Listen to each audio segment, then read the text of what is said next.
Well, good morning everyone, and how are you doing? You know the deal. That's wonderful to hear. We got this cool blue Ford Focus in today. This is a unique car because this is a 2018 with a Sony system. And in 2018, technically you're not supposed to be able to add anything like a Amp Pro, or in this case, a Maestro AR. We got here first, and the first thing we wanted to do was test it to make sure that that was capable of working. But I'm getting ahead of myself. Let's take it back a page. Let's talk about what's actually going on in this, shall we?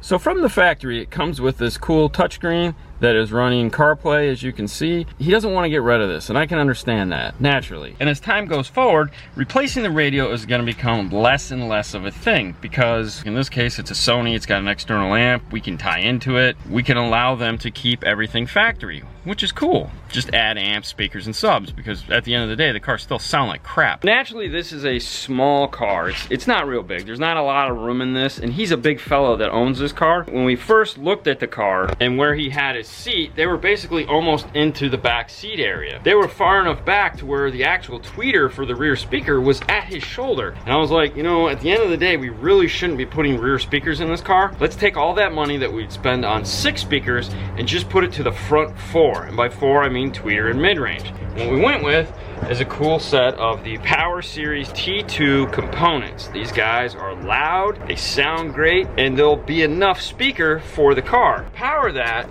because the car is small, we're gonna go ahead and use the mini amps, the T402, and then the T501 for the sub. What are we doing for a sub?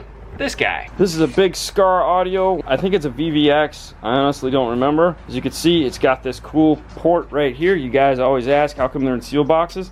Most of the time the port is here on the side. We ordered this one. This has got the curved port here, and then it's also in the back. That's a 10-inch. At the end of the day, he wants bass, but he doesn't want to take up all the trunk space, so he doesn't want the really big loud box for a 12, so we settled on the 10. Now, back to where we were. Let's get into the trunk. We got a lot of stuff going on here, as you can see. We got a PAA 3X going on. This green stuff you're seeing here is the signal coming from the radio. We got our DSR1. We got our iData cables all plugged in. We got this funky little blue thing here attached to this speaker. What the little blue thing is an amplifier. We got it for just these emergencies here, where it's like, we need to find out if this is gonna work before we get into it and spend half a day on it. So let me show it to you. First thing we wanted to do is we grabbed this guy right here, which is the FO2 or AFO2. This is the harness that plugs in right here. That's this animal right here, to see if it even plugged in and if the plugs matched. And they did. So then we went to the next step, which was we grabbed our DSR1 and we flashed it to a 2017, because the 2018 isn't listed. Now, the whole reason why we did this is, like I said, this amp in this car is supposed to be something similar to the F-150s, which has a Bang & Olufsen, uses a new technology. There's a USB plugged into the side of the amp, and all the sound comes over that. We never saw that, so we kind of suspected this may work. Once we plugged this in, we grabbed our PAA 3X here. What we're looking at is the signal coming from the radio. So what we want to look at is when we turn up the volume,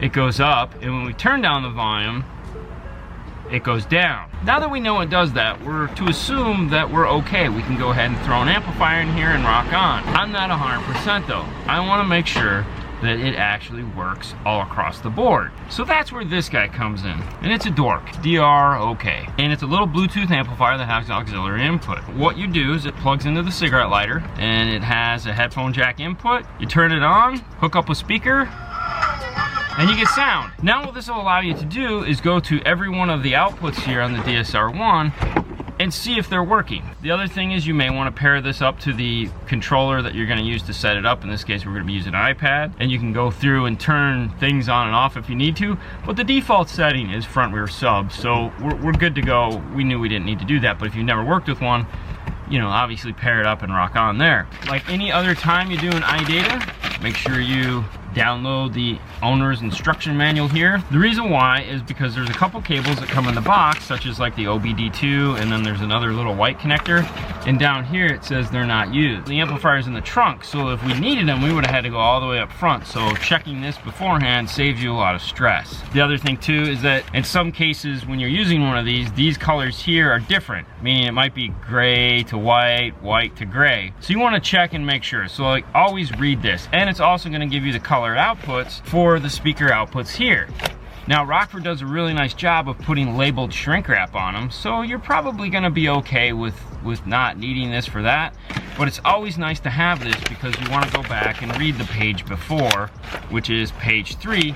And there again, if you're familiar with any of these iData things, it's a step-by-step on how to get this thing in the car and turn it on. So naturally you need to flash it like we said, and we flashed this to 2017. Seems to be working. So at this point I'm fairly confident we're not going to have any issues, so to speak, with wiring in the amplifiers and getting sound to them. The chime and the dash still work. This car doesn't have backup sensors or anything like that. It's just got Bluetooth. We can test CarPlay to make sure that's working. When you're setting it up, you can pick which speaker you want it to go through, and I picked the driver's front. All in all, this system is ready to be put in, or at least get started to get put in. Let's take a look again at the trunk. This is the space here we have to play with. As you can see, we already put our 2 amplifiers here and here. We're gonna cut this here, cut this here, cut this here, make a panel that drops into this. These elevations are different, which is nice. That's gonna allow us to tuck the wire in because we want to get over to this space here. We're gonna cut a small slit across the bottom here, have all our wires come out to where the DSR1 is sitting right here, and this is gonna be raised so that all these wires that the DSR1 has some place to go out of the way so it looks pretty. They'll be all taped up to, you know how we do it. So that'll be there. This area here will be for the 2 big crossovers that come with the T2 components. So that's the plan as it stands right now.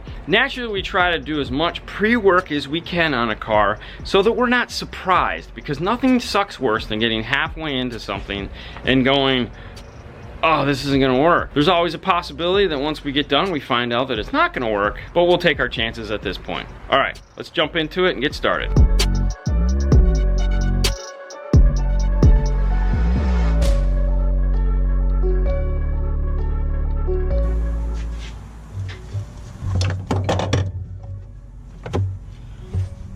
All right, so we have this all cleaned out. Now what we're gonna do is take that over to the workbench and kind of figure out how we're gonna cut it up and lay it out.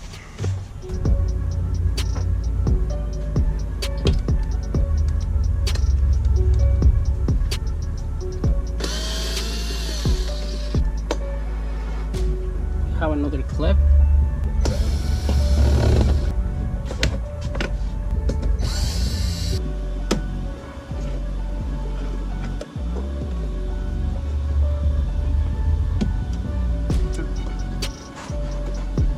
There you go.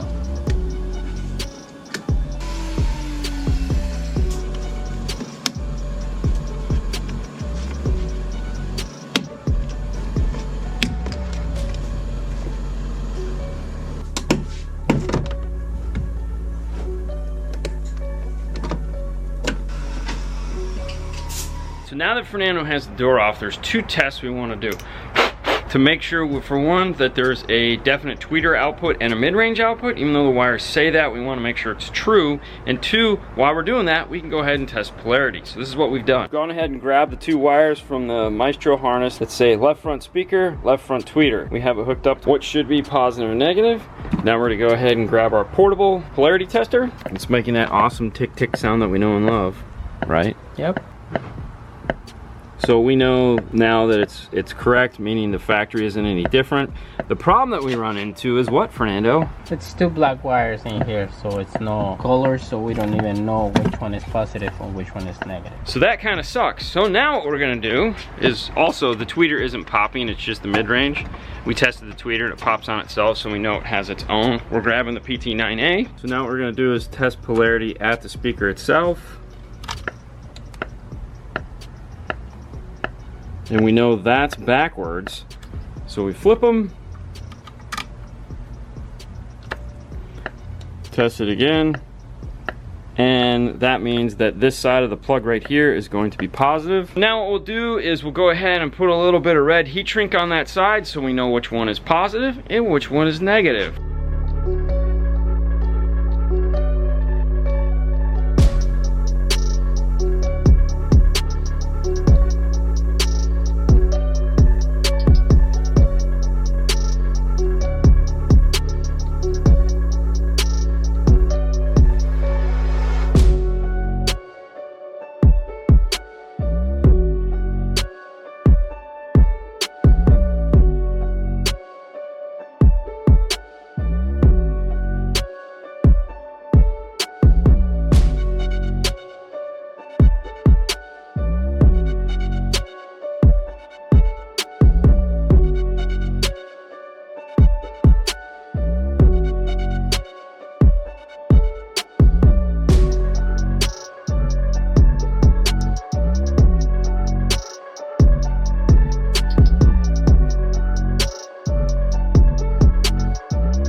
plastic inserts and all the sides are cut in this area here like we were planning. This is the layout we're gonna go with. We have the 2 amplifiers, the 2 crossovers. We have the DSR1 right here. Now the plan is we put risers on these because we cut these tunnels here to go ahead, and the wires that come out of the Maestro harness are gonna run up and attach to our crossovers. Our amp can go ahead and attach to these. Our power wire is gonna come up and go down the passenger side of the car. Really the best grommet is this one back here. Not a lot of room over here. So this will be the layout. What we're gonna do is we're gonna drill a bunch of holes so that a lot of the wire is either on the bottom or on the top. So we'll have a double layer amp rack there because this is also spaced up off the floor. For this car, we're gonna use the F-150 rear door speaker adapters. That's the Metra, the 825605. So they fit. We're gonna go and put some foam in the back. We don't have to put foam in the front because Rockford actually put foam in all the speakers, so it's really nice. So you guys wonder if you were gonna do roll kill, fast rings, and all the 9 yards. This customer actually is not gonna do that right now because the budget, but I'm sure in the future he is planning to do that. For right now, let's go put the speakers.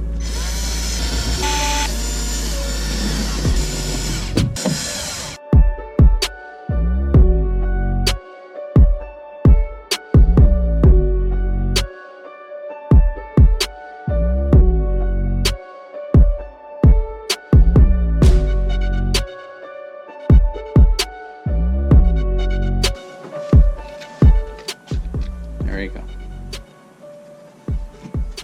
We're done with the speaker. We soldered a speaker inside. We put some quick disconnects in here, so when they came back for the roll kill and fast ring, we're gonna able to pull it out and do the whole work. We put some quick disconnects in the tweeter, so let's put it back.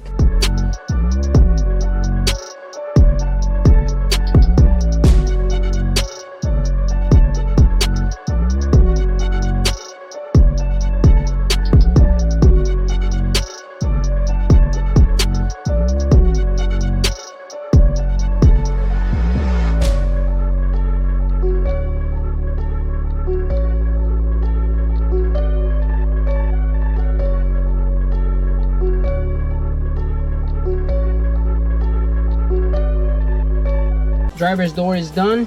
Tweeter, mid-range, everything is done. We got to get it over to the bench, start wiring this thing up.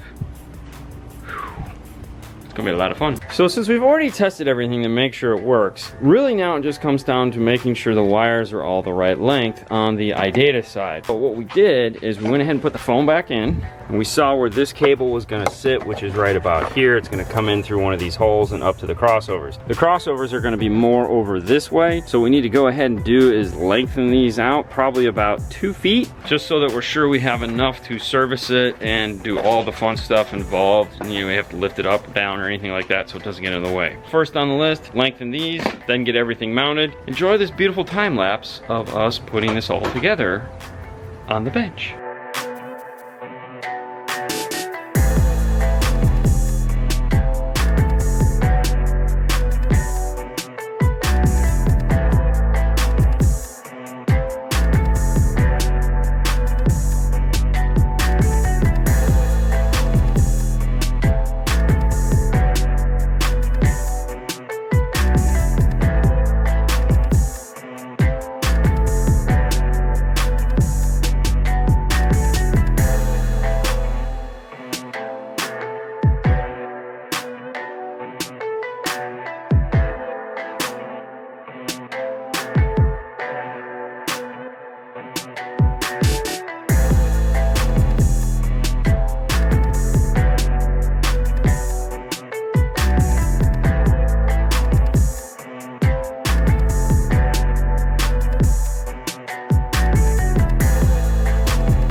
got done wiring up the amplifier on the bench. That's part 1 of 2. The second half is gonna be wiring up the DSR1 into its little panel, but let's take a look at it. I just got it into the car. Here we go, the panel is in place. The power wire is going out and down. You can see right now, I just ran it, so it's still hanging out here on the floor. It's all covered in the flexed loom. As we talked about earlier, there's that little tunnel here where all the other stuff, this is where the DSR1 goes, and I'm getting ready to work on now. But this is all in place, so Fernando can go ahead and start running that portion of the car, which is just power wire going down here. And then the only thing going on this side is gonna be for the bass knob. So let's head back over to the bench and wire up the DSR1. Hopefully that won't take as long as wiring these amplifiers.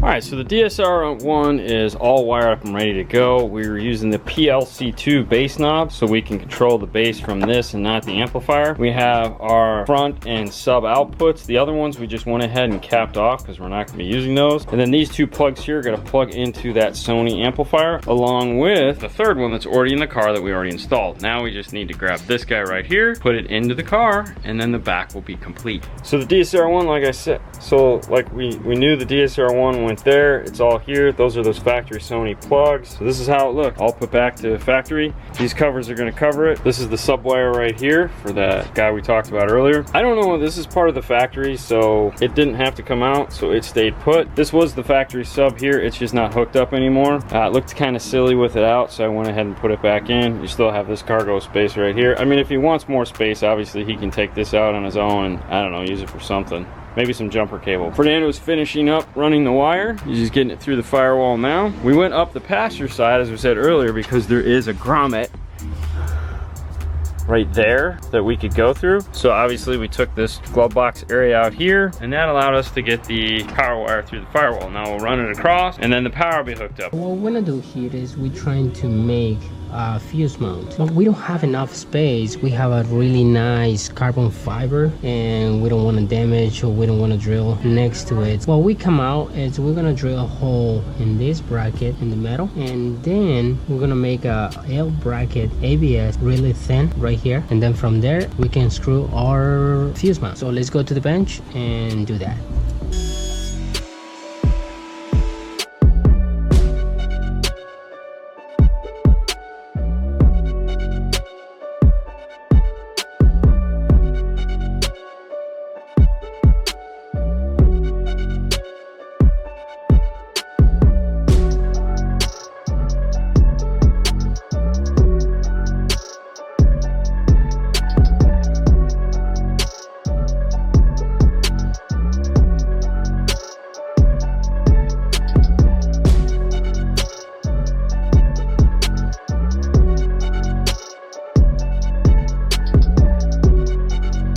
You finished? I'm done. All right, let's take a look at what we got going on here. As we said, we came out over here. The only way we could figure out to get the wire from here to here was we went up inside of the vent here and then came back out over here. And then here's the fuse holder. It bolts in right here as he described earlier, locks it in place. Go ahead and throw the cover back over it.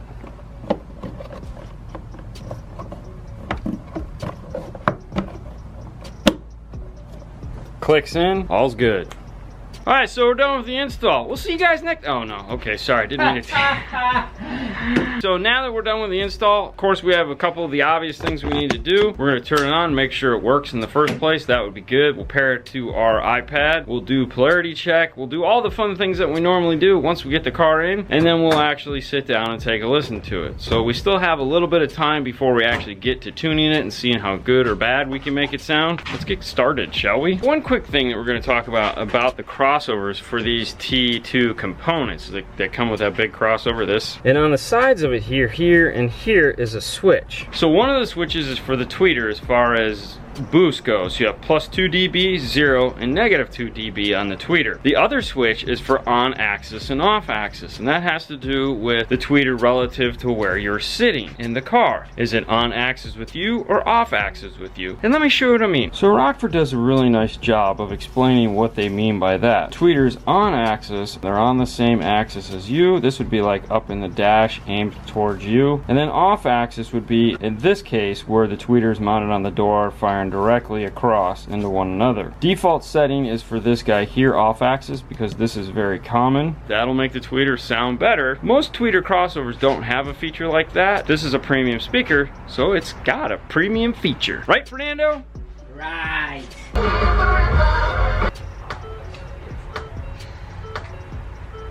Polarity test good. We only have the 4 front speakers to test. The rears aren't hooked up to anything, so nothing to test there. So we'll go ahead and launch the app.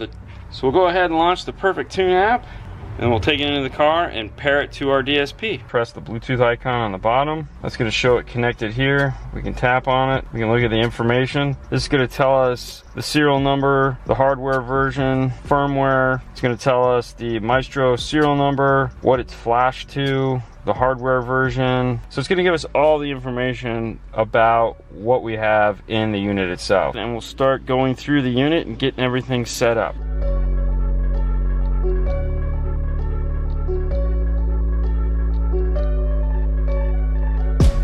What we want to do is go ahead and do the distortion detector on these 2 amplifiers and make sure we can maximize the gain output. Play track 7. All right, play track 9. So the cool thing about this is we got no clip indication with the volume turned all the way up, so that's good. Now we'll go ahead and plug them back in. Always unplug the speakers when you're doing this, even the cross. Make sure these aren't hooked up. Unplug it here. You don't want to run that test tone through these. Just let you know you guys want to hear the big sub in the back. We'll get to that. I'm not going to not do it because you guys get upset when I don't. So don't worry, we're going to hear that. We're playing a few more songs. Of course, we're listening to our Maroon 5. And it pounds, you know, it's good. That's for sure. We've already been in here for about a half hour, 45 minutes. So this takes time.